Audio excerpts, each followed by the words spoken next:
Hello guys, আসসালামু আলাইকুম। আজকের বিষয় হচ্ছে যে মেসেঞ্জারে ঢুকলেই বিভিন্ন রকমের সমস্যা দেখা দিচ্ছে। কারণ এটাকে রিমুভ করতে চাচ্ছে অনেকে। আমাকে অনেকে কমেন্ট করছে ওই ভিডিওতে। সবার কাছে যে সুবিধা হবে এরকম না। কারো কাছে অনেক উপকার হচ্ছে, আবার কারো কাছে বিরক্ত মনে হচ্ছে। ভাইয়া এটা কিভাবে মেসেঞ্জার থেকে রিমুভ করা যায়? অনেক চেষ্টা করেও রিমুভ করতে পারছি না। সো এই ভিডিওটি তাদের জন্য যারা যার মধ্যে মেটা এআইটা রিমুভ করবেন। সো আর কথা বাড়াবো না, চলে যাই আমরা মূল ভিডিওতে।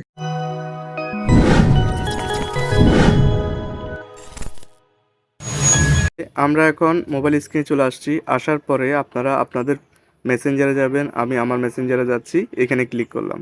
মেসেঞ্জারে ক্লিক করার পরে আপনারা সর্বপ্রথম কি করবেন, এখানে পাবেন বা এখানে পাবেন বা এখানে পাবেন, হ্যাঁ, যে কোনো একটাতে ক্লিক করলে হবে। সো আমি এখানে ক্লিক করলাম। ক্লিক করার পরে আপনারা ইউটিউবে এখানে ক্লিক করার কথা বলে, আমিও আপনাদেরকে সেভাবে বলতেছি, এখানে ক্লিক করবেন। ক্লিক করার পরে মূল খেলাটা হচ্ছে যে এখানে, হ্যাঁ, সবাই দেখাচ্ছে এখান থেকে আপনারা কিভাবে রিমুভ করবেন, ঠিক আছে? আদৌ কি এভাবে রিমুভ করা যায়? আবার অনেকে কি করে এখান থেকে আপনাদেরকে বুজুম বাজুম দিচ্ছে, ঠিক আছে? সো আপনারা কি করবেন, এগুলাতে যাবেন না, আমি যেভাবে দেখাচ্ছি এভাবে করবেন। অনেকে কি করতেছে, এখানে থ্রি ডট আইকনে ক্লিক করে বলতেছে যে আপনার কনভারসেশন লেখা আছে, এখানে ক্লিক করলে নাকি এটা রিমুভ হয়ে যায়। আবার কি করে, এখান থেকে আবার এসে বলে যে আপনার সেটিংয়ে যান, এভাবে সেটিংয়ে যাবেন। সেটিংয়ে গিয়ে আপনার অ্যাপস যেটা আছে এটা খুঁজে নেবেন, এই অ্যাপসে যাবেন। অ্যাপসে গিয়ে ম্যানেজে যাবেন, ম্যানেজ অ্যাপসে যাবেন। যাওয়ার পরে আপনার মেসেঞ্জারটা খুঁজে নেবেন। এই যে মেসেঞ্জারটা খুঁজে নিলাম।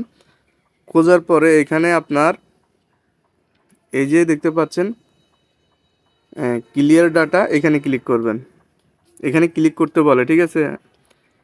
এখানে ক্লিক করবেন। তারপরে clear all data, clear cash, এগুলা রিমুভ করতে বলে। এই দুইটা রিমুভ করতে বলে। আসলে আদৌ কি এগুলো কাজ করে? আসলে না। ইউটিউবে যারা এই ধরনের ভিডিও করে তারা আসলে লং টাইম থাকার জন্য আসে নাই, জাস্ট ভিউ পাওয়ার জন্য এই ধরনের গল্প কাহিনী করে আপনাদেরকে বুজুম বাজুম দিচ্ছে। আদৌ কি এটা রিমুভ করা যায়? হ্যাঁ, লিগ্যালি অবশ্যই আছে। আপনারা কি করবেন, এখানে ক্লিক করবেন, আগের জায়গায় ক্লিক করার পরে এই যে আই বাটন আছে এখানে ক্লিক করবেন, ঠিক আছে? আই বাটনে ক্লিক করবেন। ক্লিক করার পরে এই যে শুধু একটাই ওয়ে আছে, সেটা হচ্ছে যে থ্রি ডট আইকনে ক্লিক করবেন। ক্লিক করার পরে আপনারা ডিলেট কনভারসেশনে ক্লিক করবেন না, আপনারা ক্লিক করবেন কোথায়, এই যে আপনারা দেখতে পাচ্ছেন রিপোর্ট টেকনিক্যাল প্রবলেম, ঠিক আছে? সো আমরা রিপোর্ট টেকনিক্যাল প্রবলেমে ক্লিক করলাম। ক্লিক করার পরে রিপোর্টে প্রবলেম লেখা আছে, এখানে ক্লিক করবেন। সো এখানে ক্লিক করলাম। ক্লিক করার পরে ইনক্লুডে ক্লিক করবেন। ইনক্লুডে ক্লিক করার পরে আপনারা এইখানে আসবেন। আমি এখানে একটা লিখে দিবেন, মানে আপনি এটা রিমুভ করতে চাচ্ছেন আপনার মেসেঞ্জার থেকে, আপনারা এখানে লিখে সেন্ড করে দিবেন, ঠিক আছে? আর যদি না লিখতে পারেন, ইউটিউবে যদি দেখেন এই ভিডিওটি অবশ্যই ডিসক্রিপশনে পেয়ে যাবেন।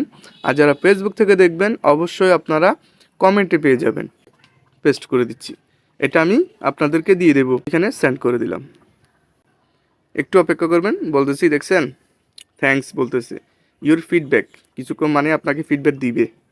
ভিডিওটা দেখে একটুখানি যদি আপনাদের ভালো লাগে বা আপনাদের উপকার হয়ে থাকে তাহলে অবশ্যই লাইক দিবেন, শেয়ার করবেন, সাবস্ক্রাইব করে যাবেন। ভালো থাকবেন, সুস্থ থাকবেন এই কামনা করে আল্লাহ হাফেজ।